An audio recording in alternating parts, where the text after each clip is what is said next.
Hello Gemini, Sun, Moon, Rising, and Venus signs. Kamusta kayo? Sana po'y nasa mabuti kayong kalagayan.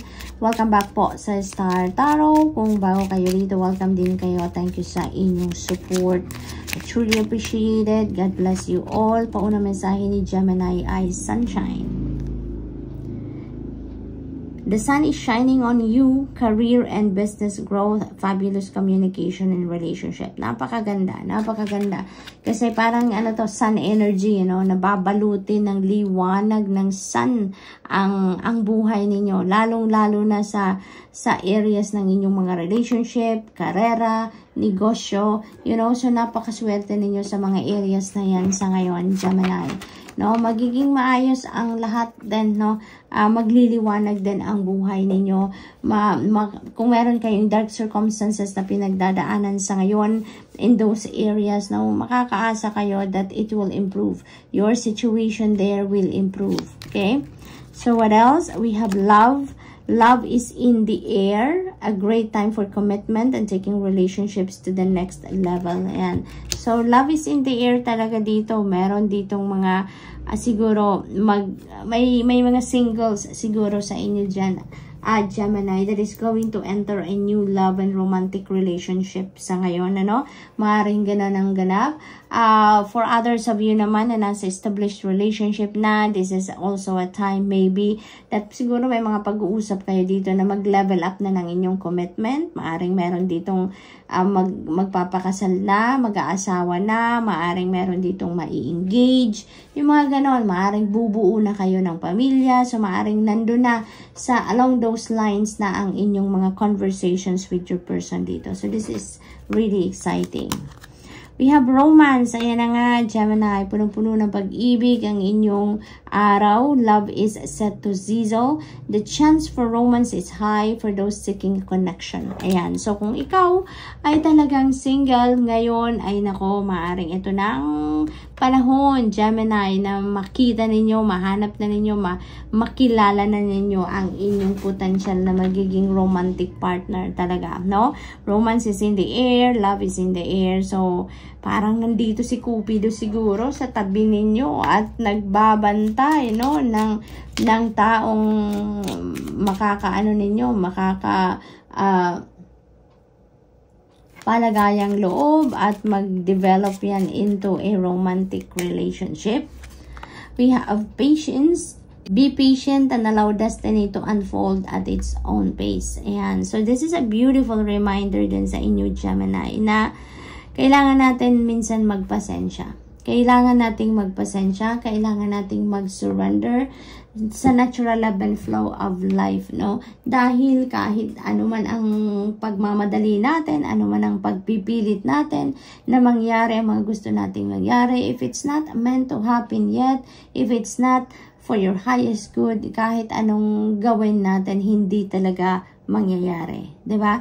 Kaya ang hinihingi sa inyo dito, be patient and just surrender and allow destiny to unfold at its own pace. Hayaan na lang natin ang destiny, ang universe ang mag-unfold ng mga bagay sa buhay ninyo organically, no? As the divine plan, 'di ba?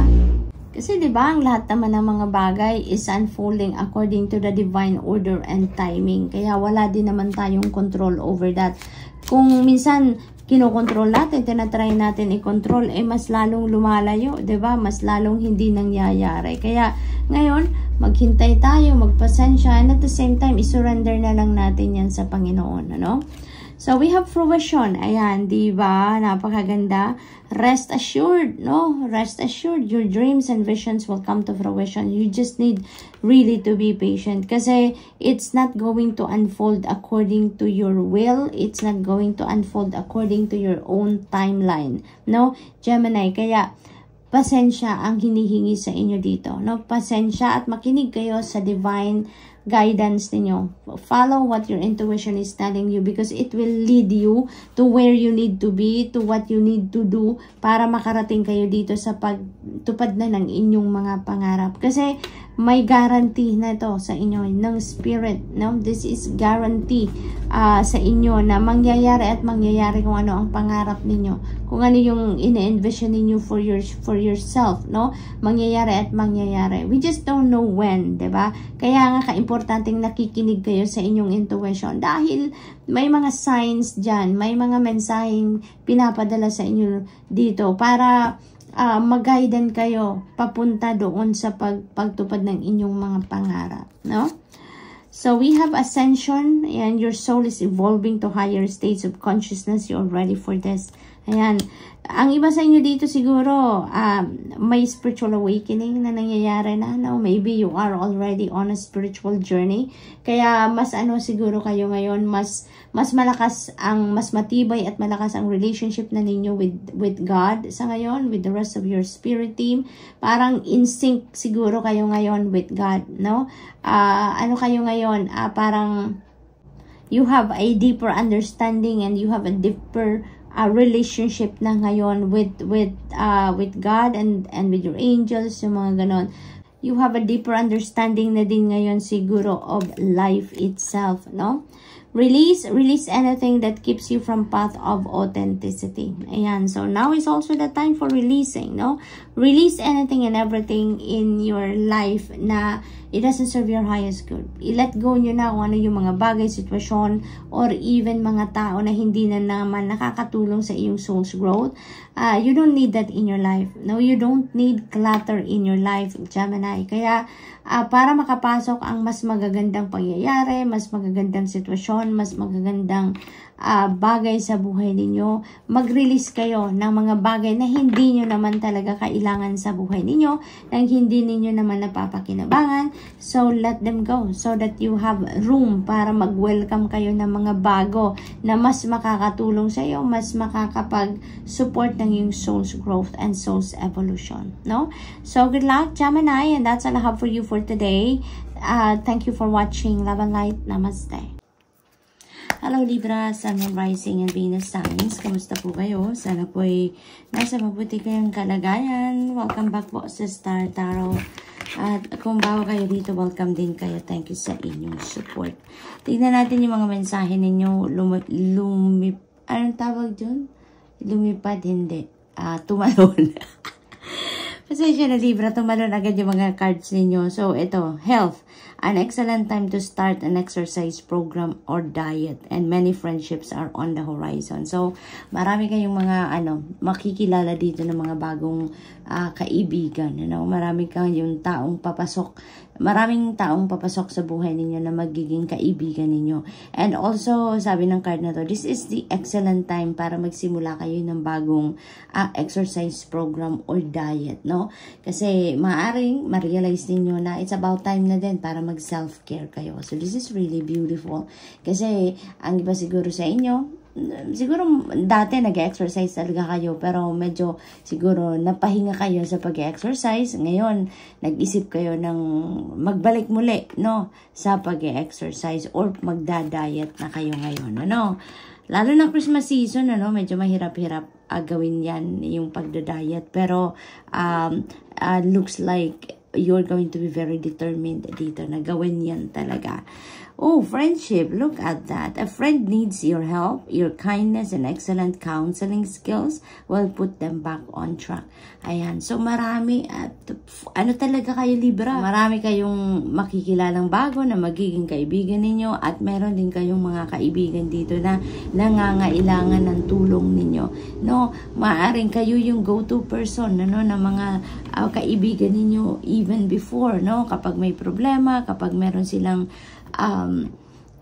kailangang pagdesisyonan siguro, kayo siguro yung nilalapitan, kayo yung laging pinupuntahan, Kaya ngayon, merong kaibigan na lalapit sa inyo at hihingi ulit ng tulong sa inyo, no?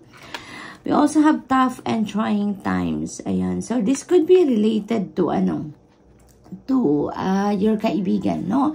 Maaring yung problema ng kaibigan ninyo ay maaring poproblemahin nyo din. Maaring ganun ang ganap. So, learn to set your boundaries, no, Libra?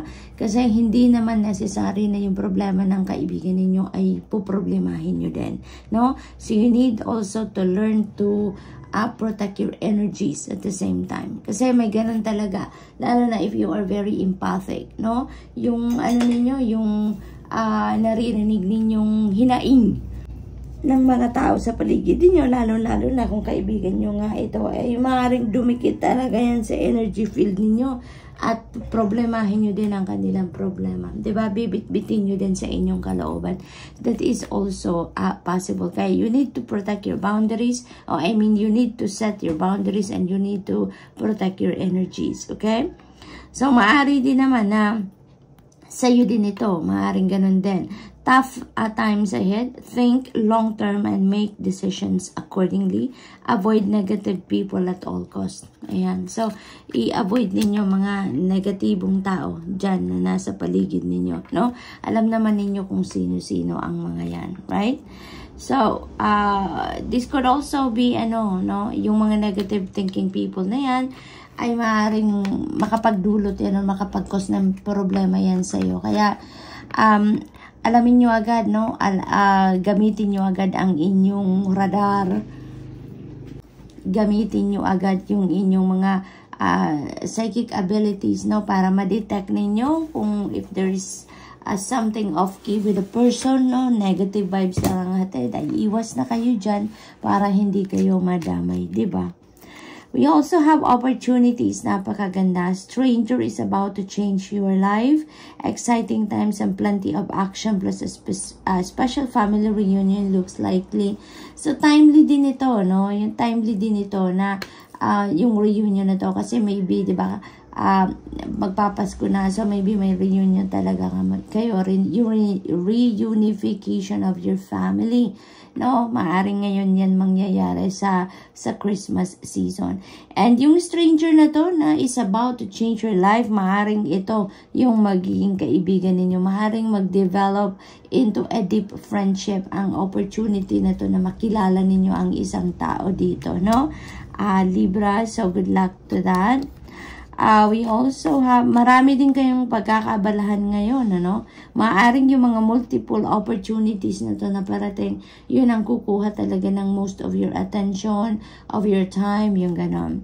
We also have care required. Guard yourself against deception and be careful of making foolish mistakes at this time. You know what? Ito yun, no? Related yan dito sa negative people. So, make sure na talagang ingat kayo, paandarin nyo talagang psychic abilities ninyo dito, Libra, dahil mapipick up nyo yan if there is someone na negative vibes ang hatid. Iwas na kayo, wag nyo nang as much as possible, wag na kayong makapag-mingle because yan, you never know kung sino yung makakapangbudol sa inyo, sino yung may balak na hindi maganda, like scammer, mga ganon, ano? So, anuhin ninyo, pakinggan ninyo ang intuition ninyo, pakinggan ninyo ang gut instinct ninyo, no? Nang maiwasan ninyo ang mga panloloko, mga pangbubudol, maiwasan ninyo ang mga taong may hindi magandang binabalak sa inyo if there is any. Okay? And anyways, ipagdasal ninyo yan dahil para tulungan din kayo, gabayan kayo ng Divine Universe lagi talaga, no? Kasi yung intuition ninyo, that is direct message from the Divine. So what else? We have celebration, and so celebrate your achievements. You truly are a gift to the universe. So mayroon talaga ditong celebration, then maybe there is an accomplishment or achievement kayo na makakamit, or sa pamilya, maaring kapamilya ninyo, and you are going to celebrate with them, no? Maaring magse-celebrate talaga ang pamilya ninyo, hindi lang ng Pasko, hindi lang ng bagong taon, but also your achievement, your accomplishment, or ng iba ninyong kapamilya. So congratulations, Libra, no? That's all I have for you for today. Thank you for watching. Love and light. Namaste.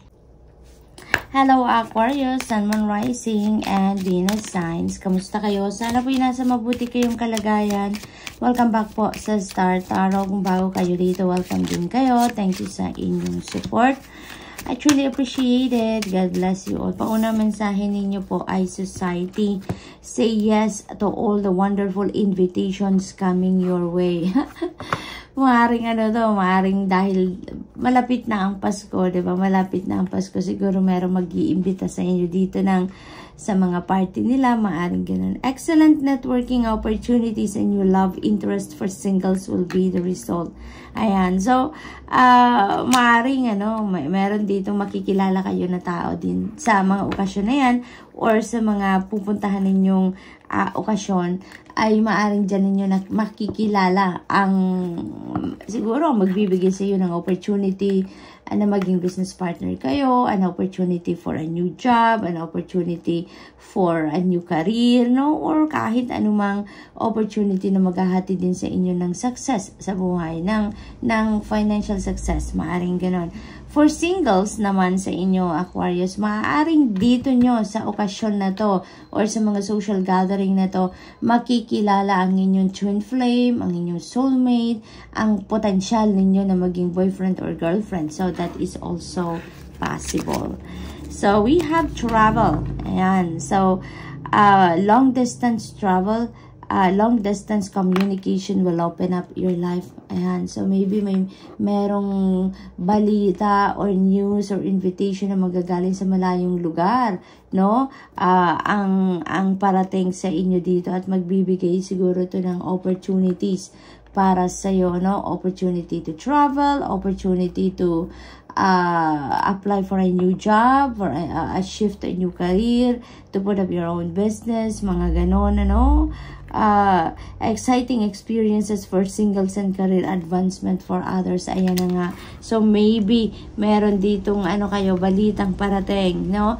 Siguro nag-apply din talaga kayo ng trabaho siguro abroad or maaaring nag-apply kayo ng migration, no? So, maaaring ngayon na. It's about time na siguro na makaka-receive kayo ng update or makaka-receive kayo ng communication dyan na talagang kayo ay na-approve na, o no, maaaring magta-travel na talaga kayo, maaaring na kayo, meron na kayong approval. We have change, ayan, a change of residence, ayan na nga, Aquarius, maybe talaga ang iba sa inyo mag-abroad na, maaaring ang iba sa inyo ay na-approve na ang inyong application for migration, kaya mag-change of residence na kayo, no? Partner, career, or job is on the cards. Oo, ito, alam mo itong dalawang ito, magkasama, no? Maaring magkadugtong talaga ang energies nila. So, most likely, ang iba talaga sa inyo, Aquarius, maaring paalis na. Maaring na-approve na talagang application ninyo for abroad, whether that is work or migration. Depende sa inyong sitwasyon, but maybe ang tawag dito, dumating na talaga sa inyo ang approval and go signal that you can go na, no? You're restless and in need of change, and that is exactly what is coming your way. Matagal na ninyong minamanifest pala ang pagbabago sa buhay ninyo, pagbabago ng inyong sitwasyon, pagbabago ng inyong life in general, no? At eto na yun, no? Magbubukas na ang pinto para sa magandang opportunity ng pagbabago sa buhay ninyo. Maaring kayo ay lilipad na papuntang ibang bansa or magsisimula na kayo ng bagong career or magsisimula na kayo ng bagong place of residence. Wisdom, see your adversaries as opportunities to expand your light. Ayan, so isipin nyo na lang na mga challenges sa buhay ninyo, that is an opportunity for you to evolve, in an opportunity for you to expand, no? At marami kayong natututunan, di ba? Maraming wisdom na ibinibigay sa inyo ang kahit anumang challenges sa buhay na dumadating sa atin, di ba? So, we also have ascension. Ayan. Your soul is evolving to higher states of consciousness. You are ready for this. Ayan. So, maaring ano na talagang iba din sa inyo dito on your spiritual journey. No? Maaring may awakening na talaga kayo on a spiritual side, spiritual aspect ng buhay ninyo. And ano kayo dito, yung parang nag-mature na din talaga kayo spiritually and emotionally. Yun din na napipick up ko dyan.